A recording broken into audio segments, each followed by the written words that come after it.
Akka mooltan dhaggeeffatoota keenya sagantaa keenya har'aa keessatti gabaasaalee ijoo torban darbee keessaa irra deebi'uun isin dhageessifna kan isin keessummeessu Antuu Jubee Horaati. Hanga xumura sagantaa keenyaatti nu waliin turaa dhaggeeffatoota keenya qophii keenya duraatti dabarru. Hooggansa Baaldaraas obbo Iskindir Naggaa dabalatee namoonni galmee isaanii irratti waamaman 4 mana murtii olaanaa Lidataa dhaddacha farra shoror keessaaf dhimmootii heera mootummaa ramaddii tokkoffaa irratti dhiyaatanii turan. Katsahaay Daamxoo jalqaba torban kanaa nu ergite ture.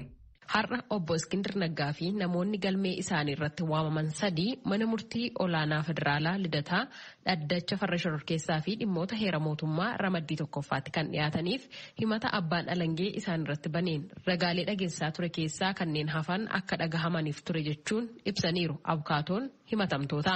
Har'as ragaaleen ni dhagahamu jedhaman hundi waan dhiyaanneef adeemsi ragaa dhaggeeffachuu hin milkoofne jechuun oolmaa dhaddacha har'aa abukaatoon himatamtoota obbo Henook Akliiluu ibsanii jiru.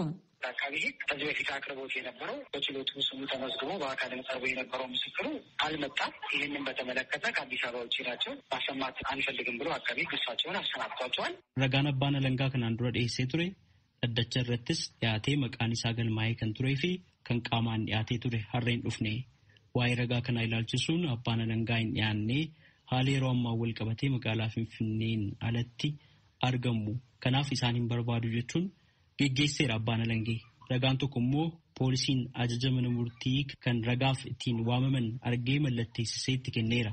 Garuu ajaja mana murtii kabajuun hin argamne.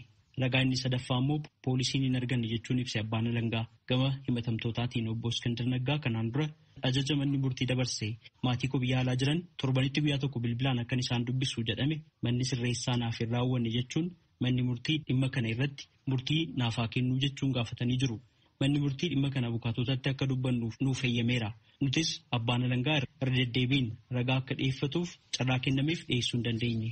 Kanaaf beellama addaa qabachuun hin barbaachisu. Galmeen kun sadarkaa irra jiruun murtee haa argatu jennee iyyanneerra. Obbo Iskindir Naggaa, Sintaayee Chokkal, Qallabsiyyumii fi Askaalee Damissee kanaan dura beellama 2 mana murtiitti hin dhiyaanne. Sababni isaas manni amala sirreessaa humna namaa gahaa hin qabu. Mana amala sirreessaa baatuu gurmeessaa waan hin jiruuf jechuun kan ibsan abukaatoon himatamtoota manni murtii dhaddacha irra ooleen bitaaf mirga dhaggeeffatee beellama guyyaa biraatti beellameeraa jedhan.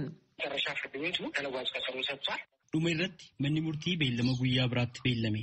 Ragoolee abbaa alangaa poolisiin teessoo isaaniitiin barbaadee akka dhiyeessu kan beellamame. Rukuttaa obbo Iskindir irratti raawwatame jedhame ilaalchisuun ammoo poolisiin federaalaa qulqulleeffatu kan jedhame hoogganaan dhiyaate akka ibsu kan biraa ammoo qabiinsa mirga namoomaa isaan waliin kan jiru irratti koomishiniin mirga namoomaa Itoophiyaa deebii akka irratti kennu jechuun muddee 15/2014tti jechuun guyyaa jimaataa dhufutti beellameera manni murtii. Himatamtoonni kunneen waxabajjii 22/2012 ajjeechaa artist Hacaaluu Hundeessaa hordofuudhaan magaalaa Finfinnee keessatti walitti bu'iinsa sabaa fi amantaa bu'uura kan taasifate yakka walitti bu'iinsa waliinii kaasuu jedhuun himatamuun isaanii ni yaadatama. Gabaasa sagalee Ameerikaatiif Tsahaay Daamxoo Finfinneerra. Kun sagalee Ameerikaa sagantaa afaan Oromootti dhaggeeffatoota keenya qophii itti aanutti ceena. Oguma kompiitaraa sooftiweer piroogiraamiin jedhamu irratti bobba'ee kan hojjetu dargaggoo Gammachiis Waaqayyaa beekumsa horate kanaan rakkoo yuunivarsiitii inni keessaa hojjetu kan yuunivarsiitii Dambidolloo hanqisuuf kan danda'e kastoor maanaajment siistam jedhu haaraa kalaqee jira. Sooftiweerii jechuun maal akka ta'e ibsuudhaan eegala Gammachiis.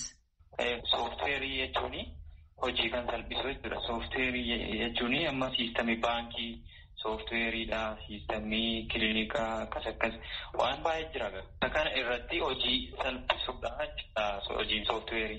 Egaa Gammachiis atis dhiyeenya sooftiweerii haaraa tokko uumuudhaan yuunivarsiitii Dambidolloof dhiyeessuu kee dhageenyeeti kan nuti sii bilbillee.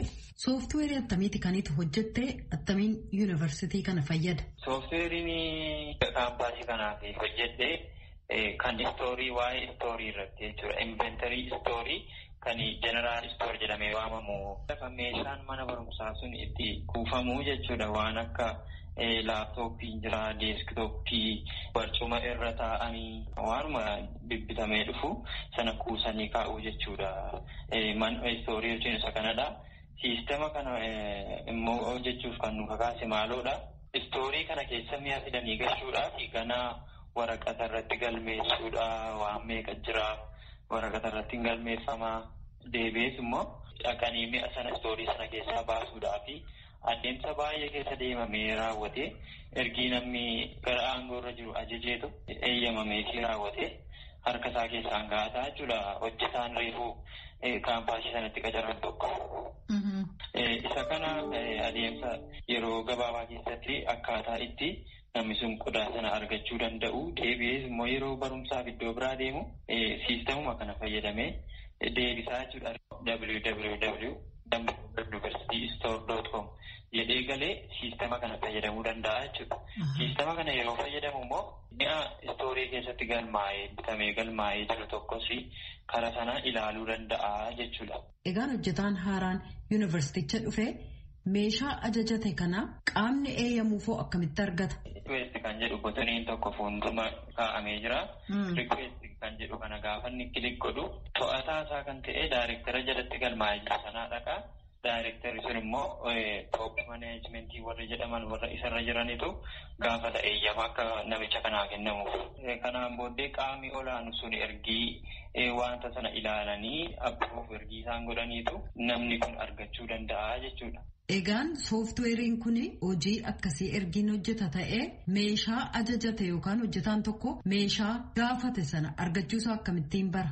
Akka inni appruuvii ta'e nootifikeeshinii jira nootifaayi godhee mi'ee akkasii yeroo akkasiitti appruuvii sababiisii ta'ee fi amma deemtee istooriidhaaf fudhachuu dandeessaa jedhee nootifaayi godhan. Yeroo qaamni hundumtuu appruuv godhee raawwatu dhumarratti nootifikeeshinii waluma duukaa warra istooriitiifis nama akkasiitiif appruuv ta'eera kennaafii jedha namicha isa gaafateefis dhaqii fudhadhu appruuv siiteeraa jedhee itti maa jechuudha. Yeroo hin gubin dhaqee fudhatee deebi'uudha. Riippoortiin